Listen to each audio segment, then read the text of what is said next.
Si vous aussi, vous avez tendance à rester enfermé dans votre tête, à vous laisser ronger par des pensées incessantes, cette vidéo sera faite pour vous. Je vais vous partager dans cette vidéo des clés concrètes pour utiliser au quotidien. À vous de vous approprier les outils qui vous parleront le plus. Je vais vous présenter un panel de choses que vous pouvez mettre en place simplement dans votre quotidien pour justement lâcher ce mental, arrêter de cogiter en permanence parce que parfois on peut partir très très loin quand on se laisse vraiment emporter par nos pensées. Avant de commencer, il sera important que je vous parle de notre fonctionnement, comment fonctionne notre cerveau. Moi, je suis spécialisée dans tout ce qui va être inconscient, dans les transformations profondes pour vraiment aller changer les choses de façon rapide, en profondeur. Des choses sur lesquelles on ne va pas pouvoir agir en conscience. Donc pour ça, je vais vous parler un petit peu de comment on fonctionne. Savez-vous que votre cerveau, notre cerveau ne comprend pas la négation. C'est-à-dire que lorsque vous allez lui dire je ne suis pas stressé, votre cerveau, lui, va entendre stressé. Le ne pas, il va le switcher. Il va l'effacer en fait et il va créer ce raccourci finalement. En gros, je suis stressé. Il peut vous arriver avec vos enfants, si vous en avez par exemple, de leur dire c'est l'été, vous êtes dehors en famille ou entre amis, il y a une piscine et vous dites à vos enfants ne va pas jouer près de cette piscine. Alors vos enfants vont prendre un malin plaisir pour aller jouer au bord de cette piscine et qu'est-ce qui va se passer? Vous allez vous agacer, vous agacer, vous mettre en colère et vous dire il se fout vraiment de moi, il ne m'écoute pas du tout. En fait, c'est plus subtil que ça. Effectivement, c'est possible qu'il se moque de vous, mais pas que. Il peut s'agir de son inconscient qui ne comprend pas la négation comme notre cerveau ne comprend pas la négation. Donc, ce qu'il entend, lui, c'est jouer piscine. Le petit exemple que vous pouvez dire, c'est va jouer près du bac à sable. Voilà. Plus vous tournerez vos phrases de façon en enlevant la négation, plus vous allez impacter votre inconscient. Le but, c'est pas de vivre dans le monde des bisounours et d'avoir que des pensées positives. C'est pas ça. Ça va bien au-delà. C'est simplement que votre cerveau ne comprend pas la négation. Donc voilà, comme je vous disais, je ne suis pas stressée. Lui va vous envoyer du stress. Je vous expliquerai plus tard comment ça fonctionne. Deuxième chose à connaître, c'est que votre cerveau ne fait pas la différence entre la réalité et ce que vous allez lui raconter, ce que vous allez imaginer. C'est-à-dire que pour lui, quand vous allez penser à un scénario, imaginons vous avez un entretien à passer. Vous élaborez un petit scénario dans votre tête en vous imaginant que cet entretien va mal se passer, vous allez peut-être bafouer, vous allez peut-être rougir durant l'entretien. Qu'est-ce qui va se passer? Lui, votre cerveau va penser que vous vivez la réalité. C'est-à-dire que vous êtes réellement en train de passer cet entretien en train de bafouer. Donc en fait, c'est important de savoir que votre cerveau ne fait pas la différence entre ce que vous allez lui raconter et ce que vous êtes en train de vivre. Donc c'est-à-dire que les soirs avant de vous endormir, si vous avez envie de réfléchir, je sais que ça se fait de façon spontanée, bien souvent au moment où on est dans l'inaction, où on se pose, où on est un peu plus tranquille, et bien ça y est, là-haut ça commence à cogiter. Donc sachez que rien ne vous empêche, comme quand vous êtes devant la télé, si un film ne vous plaît pas, qu'est-ce que vous faites? Vous changez de chaîne, vous changez de film. Et vous pouvez faire la même chose avec votre cerveau. C'est-à-dire que si vous commencez à élaborer un scénario pas très glorieux, on va dire, par rapport à votre avenir, par rapport à ce que vous voulez, prenez conscience de ce que vous êtes en train de vous raconter et changez l'histoire. C'est-à-dire, quitte à vous raconter quelque chose qui n'existe pas, autant choisir un scénario agréable pour vous. Et ce qui va se passer, c'est que votre cerveau, lui, va vous envoyer une émotion. Comment ça fonctionne? Tout part d'une pensée. Comme je vous disais, votre cerveau ne fait pas la différence entre la réalité et ce que vous vous racontez. Qu'est-ce qui va se produire? Il va se créer une pensée, c'est-à-dire que vous allez vous mettre à penser à quelque chose. Imaginons, je n'ai pas de nouvelles de mon compagnon, je n'ai pas de nouvelles de mes enfants, il ne répond pas au téléphone, il lui est arrivé quelque chose de grave. Votre cerveau, comme je vous le disais, ne fait pas la différence entre la réalité et ce que vous vous racontez. Qu'est-ce qu'il va faire? Il va prendre ça pour argent comptant et donc il va vous déclencher une émotion. Pensez, il est arrivé quelque chose de grave. Émotion, stress par exemple. Comportement, je ne dors pas. Ce qui alimente une pensée. Ah, mais c'est vraiment horrible, il a vraiment dû arriver quelque chose de grave et j'ai toujours pas de nouvelles, encore plus de stress, comportement, je ne dors pas, je regarde mon portable, voir si je n'ai pas de réponse, etc. Donc vous voyez qu'une pensée va alimenter, le cerveau c'est comme ça, c'est comme un ordinateur si je puis dire. Vous allez alimenter une pensée qui n'existe pas hein, ou qui existe, lui va vous déclencher une émotion et un comportement. Donc là vous voyez après ça, après ce scénario que vous avez imaginé, qu'on a tous imaginé un jour, en découle un cercle vicieux. Ce qui est bien, c'est que si ça fonctionne dans ce sens, ça fonctionne dans l'autre. C'est-à-dire que vous allez pouvoir vous raconter, à la place d'il est arrivé quelque chose de grave, bah peut-être simplement, cette personne-là n'a plus de batterie, elle ne me répond pas. Émotion, l'émotion va être neutre, va rien se passer. Comportement, je vais dormir. Vous voyez, en changeant le scénario, en changeant la pensée d'origine, finalement, de base, vous allez changer l'émotion que votre cerveau va vous faire ressentir et le comportement associé. Ça peut paraître tout bête et en fait c'est ultra puissant parce que ça va nous permettre déjà de se rendre compte de toutes les conneries, si je puis dire, qu'on se raconte en permanence dans la journée. Sauf que ces pensées qu'on va croire finalement anodines vont avoir un réel impact sur vos émotions, sur votre ressenti, sur vos comportements aussi.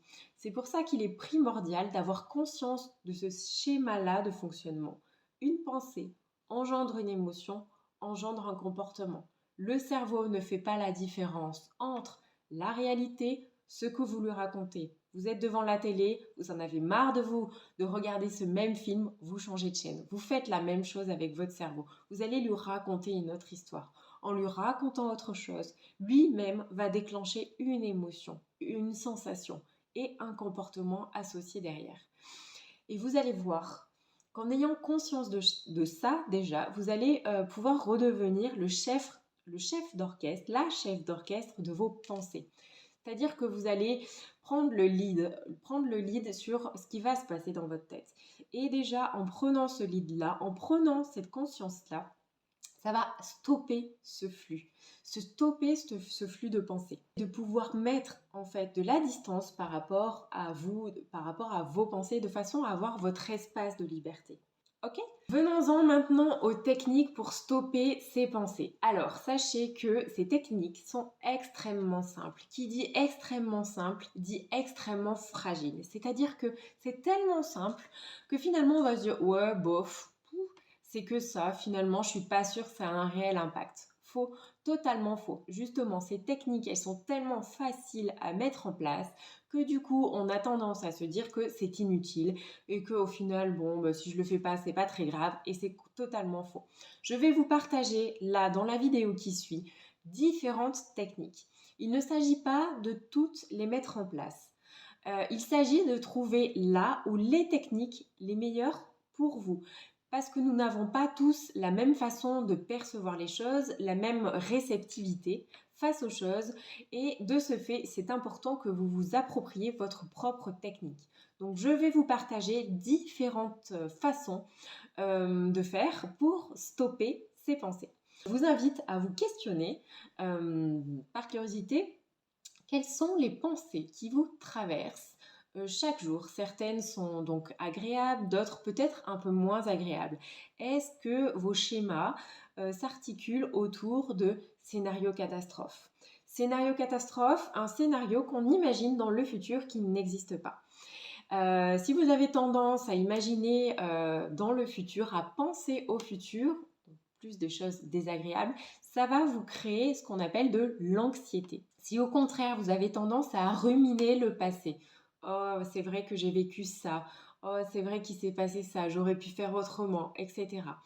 Le fait de ruminer le passé va vous faire ressentir ces symptômes de dépression.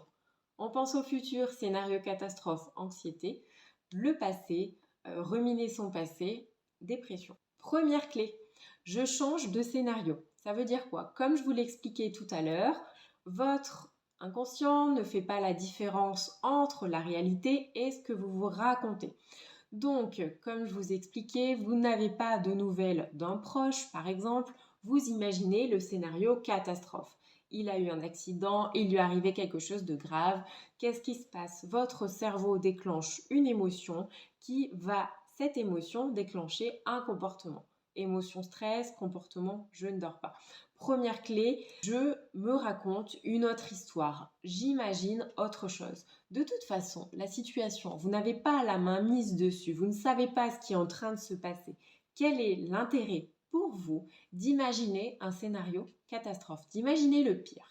Vous allez me dire, peut-être ce que j'ai pu entendre, et ce que je pensais moi aussi avant, c'est d'être préparé finalement. En imaginant le pire scénario, je vais pouvoir m'y préparer, je serai plus prête. Faux, complètement faux, puisque maintenant vous savez que une pensée va déclencher une émotion et un comportement. Ce que vous allez faire en vous imaginant le scénario catastrophe en avance pour vous préparer, vous allez simplement vous mettre en condition de stress. Puisque le cerveau déclenche une émotion à l'issue d'une pensée et un comportement, la seule chose que vous allez faire, c'est vous mettre en état de stress. Même si cette situation n'est pas arrivée, souvenez-vous, le cerveau ne fait pas la différence entre la réalité et ce que vous inventez. Donc, vraiment, la première clé, c'est de changer de scénario. Ok, qu'est-ce que j'ai envie de ressentir? J'ai envie de me sentir bien. Ok, donc quelle histoire je vais pouvoir me raconter autour de cette personne qui ne répond pas à mes messages? Voilà, à vous de choisir. Donc ça, c'était la première clé. Deuxième clé, l'utilité de la pensée. Qu'est-ce que c'est? Vous êtes en voiture, vous sortez du travail et là, vous avez une pensée qui arrive. Vous ne décidez pas de la pensée qui s'invite à vous. On est d'accord, vous êtes au volant de votre voiture et vous vous dites oh là là, mais quelle journée, mais qu'est-ce que j'ai galéré aujourd'hui, c'était complexe. Oh punaise, oh là là, j'ai oublié, il faut que je récupère le drive ce soir. Oh mince, il y a les enfants à amener au sport aussi. Oh là là. Oh punaise, et j'ai oublié aussi de remplir ma feuille d'impôt, etc. Donc qu'est-ce qui se passe? On commence nos petits trucs et d'autres idées s'enchaînent, d'autres pensées arrivent, etc. Donc la première chose à faire dans ces cas-là, c'est s'observer, penser. Ça peut paraître un peu ridicule et pourtant c'est ce qui va vous permettre de reprendre le lead sur votre mental. Vous observez, penser, c'est quoi? Ça veut dire que vous allez prendre conscience de ces pensées qui défilent. C'est se dire, ok, donc là, je suis dans ma voiture, je suis en train de penser à ça, à ça, à ça. Ok, je vais beaucoup trop loin. Deuxième chose, c'est se demander, est-ce que ma pensée est utile? Qu'est-ce que ça veut dire? Par exemple, vous êtes dans votre voiture, vous avez oublié de remplir votre fiche d'imposition, par exemple. Ok. Et ça tourne en boucle dans votre tête et ça reste là. J'ai pas rempli ma feuille d'impôt, etc. Faudrait que je le fasse en rentrant. Oui, mais j'ai les courses à aller chercher, j'ai les enfants à amener au sport, etc. Très bien. Donc la question à vous poser, c'est est-ce que cette pensée est utile maintenant? Je ne remets pas en question que cette pensée soit inutile. Simplement, est-ce qu'elle est utile maintenant? Qu'est-ce que ça veut dire? Ça veut dire que est-ce que j'ai un moyen d'agir dessus là, tout de suite, maintenant? Ça veut dire quoi? Ça veut dire que oui, j'ai un moyen d'agir tout de suite. Très bien, je prends ma voiture, je fais demi-tour, je vais remplir ma fiche d'imposition. Le fait de faire ça, vous allez passer à l'action. Le fait de passer à l'action, ça va stopper le processus de pensée. Bien souvent, on est à la bourre. Je ne sais pas si c'est comme ça, mais moi, tous les matins, c'est un peu le cas. C'est un peu la course et j'ai pas franchement le temps de faire demi-tour parce que j'ai une pensée qui me dit, t'as oublié de faire ça à la maison. Donc là, le fait de se dire, non, finalement, cette pensée, elle n'est pas utile maintenant. Je ne vais pas pouvoir faire demi-tour, passer à l'action pour stopper cette pensée, passer à l'action pour aller remplir ma fiche d'imposition. Donc c'est de se dire à soi-même, ok, très bien, j'ai pris conscience que j'avais pas fait ça. Ok, super. Là, je peux pas faire demi-tour. Donc ça, je le traiterai plus tard. Donc si vous avez peur d'oublier, vous mettez un rappel, vous le notez dans votre agenda, peu importe. Mais le fait d'avoir pris en considération cette pensée, de se dire, ok, très bien, je le sais, je l'ai pas fait. Là, je peux pas faire demi-tour. De toute façon, j'ai pas de moyen d'agir. Donc je le traiterai plus tard, je le traiterai demain, je le traiterai après-demain ou ce soir en rentrant. Le fait de faire ça, vous reprenez la main, on va dire, sur vos pensées, sur ce que vous vous racontez dans votre tête. Et du coup, ça évite que cette fiche d'imposition que vous avez à remplir ou je ne sais quoi à faire tourne en boucle dans votre tête parce que ce n'est pas traité, ce n'est pas fait. Le fait d'apporter de la conscience dessus en se disant, voilà, là de toute façon, j'ai pas moyen d'agir, je ne vais pas pouvoir faire demi-tour, je ne vais pas pouvoir passer à l'action, je le traiterai plus tard, je le note, c'est fait. Ok, très bien. En faisant ça, vous commencez à avoir plus de clarté mentale, à prendre la main sur ce qui se passe là-dedans et vous reprenez le contrôle, si je puis dire. Un autre exemple, vous pouvez avoir une pensée qui arrive, pas dans les choses à faire, mais par exemple la crainte d'échouer.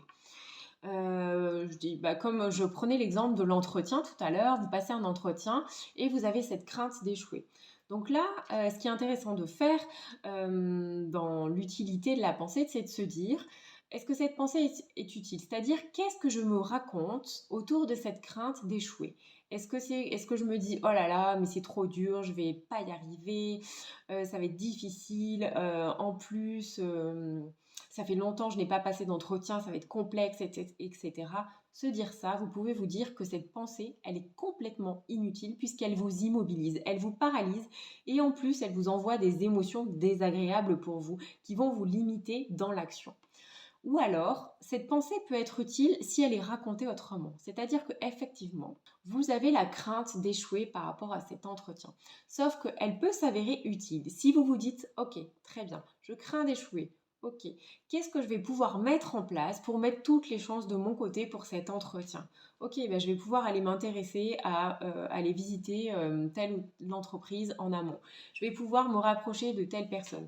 Je vais pouvoir me faire coacher par quelqu'un qui va pouvoir me préparer à cet entretien.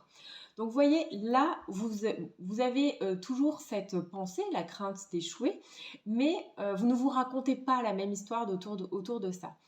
Dans le premier exemple, la pensée était complètement inutile puisqu'elle vous immobilisait, elle vous envoyait des émotions désagréables et du coup, elle va vous limiter dans votre comportement. Deuxième chose, c'est que là, elle est utile puisque cette crainte d'échouer vous fait poser des bonnes questions. C'est-à-dire qu'elle va vous permettre de poser des actions qui vont être utiles pour pallier justement à cette crainte d'échouer. Donc, vous n'êtes pas dans le même état de réflexion.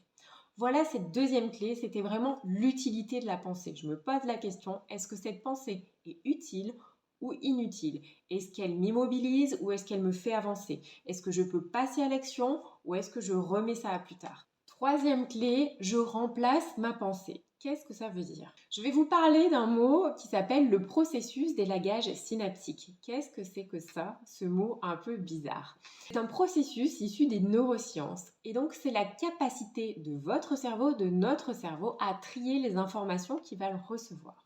Ça veut dire que notre cerveau va un petit peu se comporter comme un ordinateur, c'est-à-dire qu'il va faire le tri dans les informations que vous allez lui apporter. Donc, toutes les pensées que vous allez alimenter de façon régulière, votre cerveau va penser, va croire qu'il s'agit d'informations importantes pour vous. Si vous avez tendance à broyer du noir, à ramener des scénarios anxieux, à ressasser le passé, voyez, à focaliser sur des événements complexes, à focaliser sur des pensées oui, négatives, votre cerveau, avec le processus d'élagage synaptique, va penser que ces informations sont importantes pour vous. Donc, qu'est-ce qu'il va faire? Il va les mettre dans les favoris, un petit peu comme sur un ordinateur, je vous disais. Et à contrario, les pensées qui seront peu amenées à la conscience, peu sollicitées, il va les mettre dans les spams. Grosso modo, c'est ce qui se passe. Il va les mettre dans les spams, il va penser que ce sont des informations peu importantes puisque vous les mobilisez très peu. Donc si votre cerveau, si vous mobilisez souvent des pensées telles que l'autocritique, la dévalorisation de soi, si vous employez des mots souvent péjoratifs à votre égard, lui va penser que ce sont des choses importantes pour vous. Donc qu'est-ce qu'il va faire? Puisqu'il les a mis dans les favoris, il va vous les envoyer de façon presque automatique lorsque vous êtes en période d'inactivité. Vous voyez que vous vous posez tranquillement, vous êtes tranquille et paf, vous avez ces pensées qui arrivent. Et bien lui, puisque vous les mobilisez souvent, il va se dire important, je vais lui envoyer l'info. Comme une petite publicité si vous voulez. Donc c'est la même chose qui va se passer. Si ça fonctionne dans un sens, la bonne nouvelle c'est que ça fonctionne dans l'autre. Donc c'est-à-dire que si régulièrement vous allez avoir amené à votre conscience des pensées agréables, le but n'est pas de vivre dans le monde des bisounours, on est d'accord, c'est pas ça l'objectif. Il y a quelque chose de bien plus profond derrière qui se joue, des processus issus des neurosciences qui vont avoir un réel impact sur votre bien-être. Donc je vous disais que amener des pensées agréables à vous, qui vous font du bien, ou ça peut être des souvenirs agréables. Si vous avez envie de ressasser le passé, ressassez des souvenirs agréables pour vous. Si vous avez envie d'imaginer le futur, imaginez quelque chose d'agréable pour vous, quelque chose qui vous inspire, quelque chose qui vous fait du bien. Et du coup, si régulièrement vous avez des pensées inspirantes, des pensées agréables pour vous, votre cerveau de ce fait va mettre ces pensées-là dans les favoris, va penser que c'est important pour vous. Donc, plus facilement, il va vous amener ce genre de pensée lorsque vous serez en période d'inactivité au moment où vous vous posez. Vous voyez tout l'intérêt avec le processus d'élagage synaptique. Le cerveau, plus vous utiliserez des pensées, plus il va considérer que c'est important pour vous et il va les mettre au premier plan. Moins les pensées que vous utiliserez le moins, il va les mettre dans les spams automatiquement. Et lors de périodes de calme, il va vous envoyer les pensées, ce qu'il y a dans les favoris. Et ce qu'il y a dans les spams, il ne va pas vous les envoyer en premier. Donc, vous voyez pourquoi c'est important d'être vigilant à ce qui se passe dans nos têtes et du coup de mettre de la conscience dessus en changeant un petit peu tout ça. Quatrième clé, vous allez pouvoir fermer les yeux pour le faire. Donc peut-être pas très pratique en voiture, on est d'accord. En tout cas, le fait de fermer les yeux, ça ferme un sens qui est celui de la vue. Et de ce fait, vous n'êtes plus focus sur ce qui se passe à l'intérieur de vous. Donc je vais vous inviter simplement à fermer les yeux. Et là, vous vous posez la question, quelle va être la prochaine pensée? C'est-à-dire que vous avez une pensée qui arrive et ça commence à se mettre en route là-dedans. Vous allez simplement fermer vos yeux. Dire, ok, donc là, tu es en train de me raconter ça, très bien. Et c'est quoi la prochaine pensée maintenant? Le fait de faire ça, votre cerveau ne va pas comprendre ce qui se passe. Il va dire, oh, qu'est-ce qui se passe? Elle reprend la main. Qu'est-ce qui se passe? Et ce que ça va faire, ça va stopper le flux de pensée. En ayant cette interrogation-là, en attendant la suite, votre cerveau va se dire, ah ben, en fait, je ne sais pas quoi lui envoyer. Donc, en fait, ce que ça va faire, ça va stopper le flux de pensée. Et le fait de stopper le flux de pensée, ça va calmer votre mental. Le fait de dire à votre cerveau, ok, quelle va être la prochaine chose qui arrive, lui va être pris au dépourvu et du coup, ça va mettre beaucoup plus de temps avant d'arriver et du coup, ça va créer un stop. Ce qui fait que vous allez reprendre la main sur ce flux de pensée. Car c'est vous qui décidez d'attendre la prochaine pensée, donc vous reprenez le lead sur ce flux-là. Et ça va permettre de stopper ce processus. Cinquième clé, cette pensée ne signifie rien. Un petit peu semblable à l'exercice numéro 4, vous pouvez aussi fermer les yeux pour le faire. Et là, vous avez une pensée, t'es vraiment trop nul, tu n'y arriveras pas, par exemple. Simplement, vous fermez les yeux. Et là, vous vous dites, ok, donc cette pensée à propos du fait que je suis trop nulle ne signifie rien. Donc pareil, cette autre technique permet de stopper le flux de pensée et d'apporter du calme. Vous verrez, testez-le, testez ces différentes clés que je vous donne et choisissez celle qui vous convient le mieux pour vous. Pareil, vous pouvez avoir plus d'affinité avec certaines techniques à un moment donné et avec d'autres à un autre moment donné. Rien n'est figé, testez. L'écriture, sixième clé, donc c'est une méthode qui est efficace et facile à mettre en place pour calmer le mental. Vous pouvez prendre un cahier dédié à ça, à vos pensées, le cahier noir. Je sais qu'une personne que j'avais accompagnée s'était octroyé un cahier. Elle n'avait pas fait d'écriture, avait fait du dessin dans ce cahier. Et elle savait que c'était son cahier de pensée et que dans ce cahier-là, quand elle avait des choses qui lui traversaient l'esprit, elle allait les déposer ici, si je puis dire.